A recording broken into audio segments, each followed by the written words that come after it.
आज तक आपके साथ मैं हूं चित्रा त्रिपाठी। आपको दिखाएंगे शतक आज तक, लेकिन उसके पहले इस वक्त की बड़ी खबर आपको देते हैं। मोदी सरकार की ओर से चीनी ऐप पर की गई है डिजिटल स्ट्राइक। सरकार ने लोकप्रिय चीनी ऐप टिकटॉक समेत 59 चीनी ऐप पर लगा दिया है बैन। प्रतिबंध लगा दिया गया है। इन चीनी ऐप से निजता की सुरक्षा का मामला माना जा रहा था।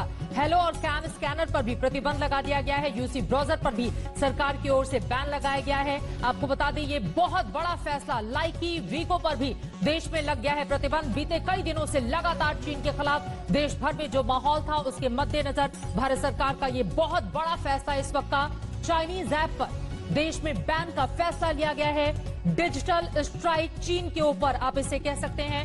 लोकप्रिय चीनी ऐप टिकटॉक पिछले कई दिनों से कई सालों से हिंदुस्तान में लगातार लोकप्रिय हो रहा था, लेकिन चीनी ऐप के मद्देनजर टिकटॉक पर बैन कर दिया है। इसके अलावा 59 चीनी ऐप पर भी प्रतिबंध लगा दिया गया है।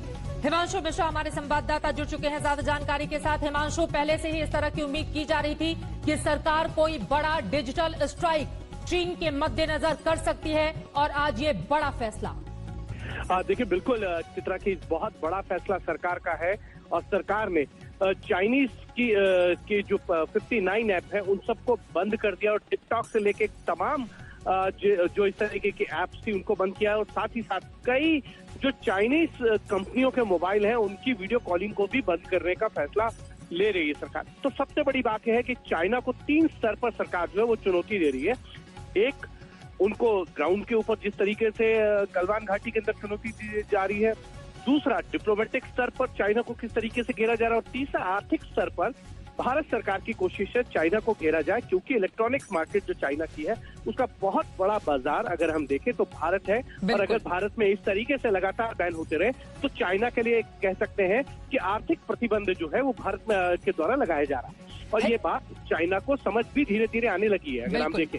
हिमांशु, इसके साथ एक महत्वपूर्ण बात यह है, दरअसल देश की सुरक्षा को लेकर जोखिम था। जिस तरह के चाइनीज ऐप हैं, हमारी जितने भी महत्वपूर्ण डेटा थे वो चीन जा रहे थे, जिसके मद्देनजर इस तरह से बड़ा बैन लगा दिया भारत सरकार ने।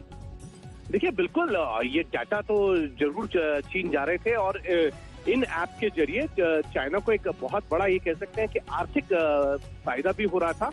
और इसको मद्देनजर रखते हुए एक बड़े तरीके का कह सकते हैं कि एक आर्थिक प्रतिबंध के तौर पे अगर हम इसको देखें तो ये शुरुआत है चाइना के लिए। इससे पहले भी अगर आप देखें तो टेलीकॉम मिनिस्ट्री जो रविशंकर प्रसाद की है और जिसमें आईटी मिनिस्ट्री में भी रविशंकर प्रसाद ही है, पहला फैसला उन्होंने लिया था। उन्होंने कहा था कि बीएसएनएल का जो रिवैम्प होगा और 4G से जुड़े जो भी इक्विपमेंट है वो चाइनीज कंपनियों के नहीं होंगे।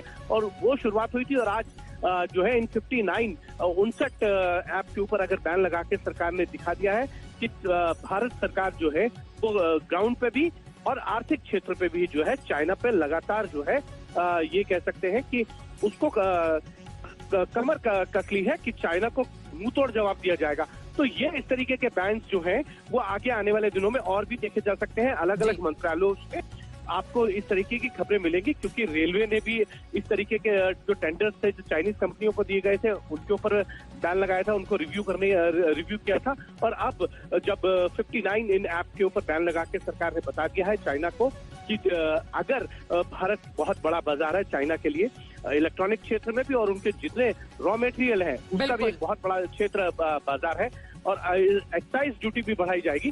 तो इस तरीके के तमाम कस्टम ड्यूटी से लेकर तमाम तरीके के फैसले जो है वो भारत सरकार आने वाले दिनों में लेगी। बहुत शुक्रिया हिमांशु मिश्रा इस पूरी जानकारी के लिए। इस वक्त की सबसे बड़ी खबर आज तक पर जो आप देख रहे हैं, चीन से तनाव के बीच भारत सरकार का बहुत बड़ा फैसला। टिकटॉक समेत 59 चाइनीज ऐप पर बैन का ऐलान किया गया है। हेलो और कैम स्कैनर पर भी प्रतिबंध लगा दिया गया है। क्लब फैक्ट्री, लाइकी, वायरस क्लीनर पर भी बैन लगा दिया